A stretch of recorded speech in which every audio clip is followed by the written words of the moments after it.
Hello, guys. Some very important battles are taking place on the economic front lines. I know I don't like comparing economy with the real battlefield, but Russia is tremendously weak from this perspective, and Saudis are willing to keep oil prices dropping, which is huge because that is exactly one of the main reasons why the USSR collapsed back in 1990. And the minerals deals finally signed. I have a lot of questions from you. How do we feel about that in Ukraine? Is it a victory or a betrayal? And to tell you the truth, I think it's just a part of Donald Trump's PR to end his 100 days of chaos. So let's discuss what is happening with the oil prices, Russian economy, and what do we know already about the mineral deal. My name is Anna, I'm from Ukraine, I'm in Ukraine, and if you want to see the defeat and demilitarization of Russia, that is the only working peace plan. I am not tired to repeat that. Subscribe, we discuss all of that on the channel. And let's start with this beautiful update on the oil prices. They were fluctuating for a long period of time. Putin did his best to persuade the allies to keep the prices high. They involved this shadow fleet, which is a disaster not just for the world who wants justice, but also for our ecology. But with all that, oil prices keep falling. Perhaps a great part belongs to Trump's trade wars, which are totally chaotic, totally unpredictable. I am sure they destroy global economy, and as a result, people need less oil and gas because the production stops. And this accidentally, not intentionally, destroys the already collapsing Russian economy.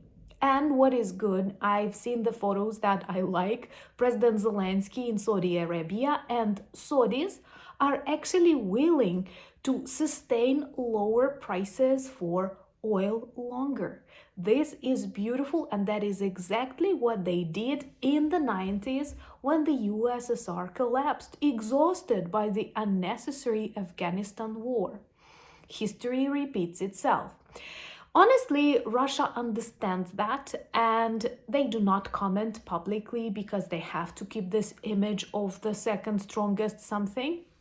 Trump keeps cheering that Russia is invincible, but they had to make tremendous changes to the budget. And I had to put this phrase down because it's quite complex for my Ukrainian mind. Russia hikes 2025 deficit forecast threefold due to low oil prices risk, according to Reuters.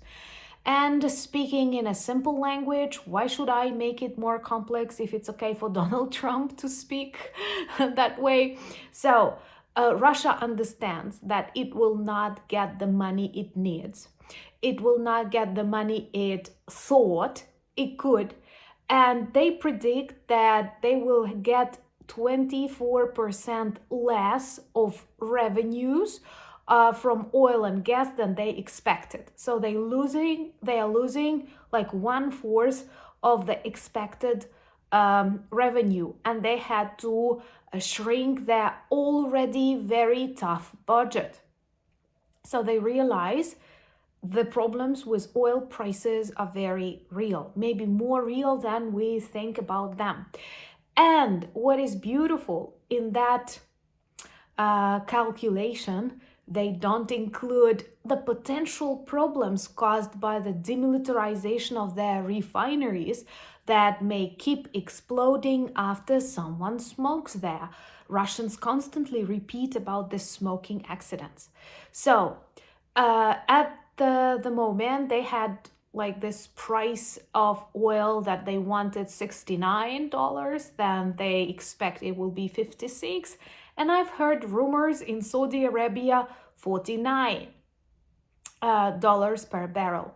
This will destroy the already collapsing Russian economy, because I hope you don't think they are well off spending billions on the North Korean soldiers and the supplies from North Korea. prolonging this war. They did not expect it to take years. They thought this will be 3 days and over.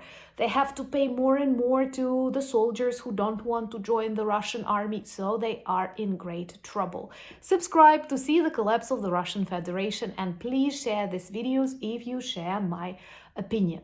So to sum it all up, we have to be very attentive with what happens with oil prices, because Russia is a gas station, a mafia gas station that is totally dependent on the prices of their natural resources.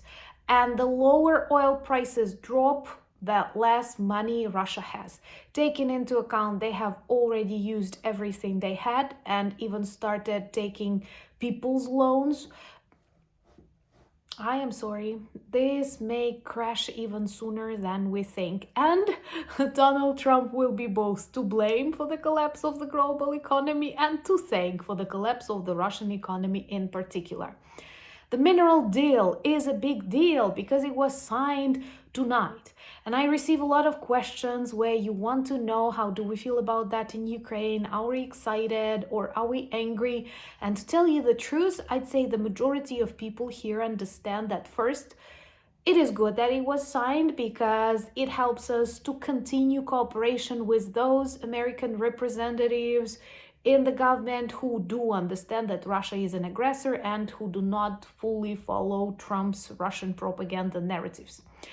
Also, because the structure and the text of that deal changed tremendously since the very beginning. And if you want to know, one of the main things is that it does not give Ukraine's natural resources into full possession of the United States. Our country possesses everything, but then helps attract investors to not just rare earth minerals, but gas, oil, and a very important fact, only to the new mines and things, not the things that we already use, but those that will be discovered and will be used after they start working. So only concerning the new ones. And Ukraine and the United States have 50-50 influence in that. And mainly, perhaps one of the most important conditions is that somehow we will be able to get weapons, for example, air defense systems, as a part of the work of this fund.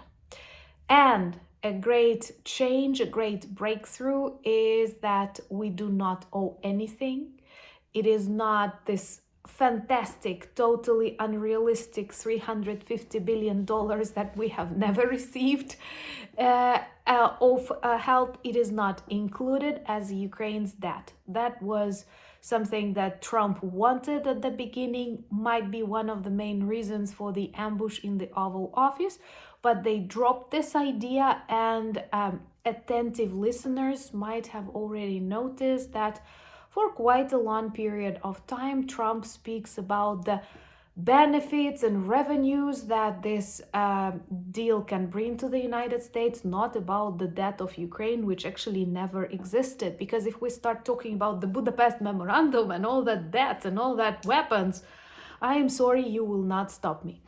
So honestly, it's good that this text was changed like 100 times, that it was ratified by the Ukrainian parliament, that it does not have any debt or any corporation self-style obligations from the Ukrainian side. And it is also a much needed victory to the White House, which they can demonstrate as a breakthrough and a tremendous achievement.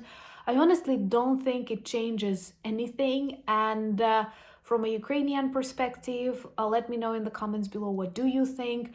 But the majority people here believe that Trump changes his opinions tremendously quickly. Perhaps only his falling rating can influence something. Waltz is leaving, am I right? Am I right? Because I've read the rumors. Anyway, they are totally unpredictable now in the White House, and nobody thinks that, oh, we have a deal, now we will get something. We will get security guarantees. No, I think all that we want is more time for the European leaders to think better, to mobilize, more time for our American supporters to mobilize and demonstrate support for the democratic, freedom loving world and to stand up against dictatorships anywhere on the world, in Russia, in the United States. So we are just giving Donald Trump what he wants, compliments and a possibility to speak loud about a deal that he accomplished during this 100 days. A way better deal is this dropping oil prices that Saudis are willing to sustain. Remember to subscribe to my new channel Anna Danilchuk, where I share more of my everyday life civilian experience in times of the big war. Join me on X, Instagram, Blue Sky, Threads, Discord. All the links in the description of this video, same as a link to my merch shop, where you can get a lot of good items that work well as reminders and conversation starters about Ukraine. Thank you for buying me coffees, becoming my patrons and sponsors of the channel, but most importantly, thank you for standing with Ukraine. And remember to join us for a live this Saturday, 9 p.m. Kyiv. Slava Ukraini!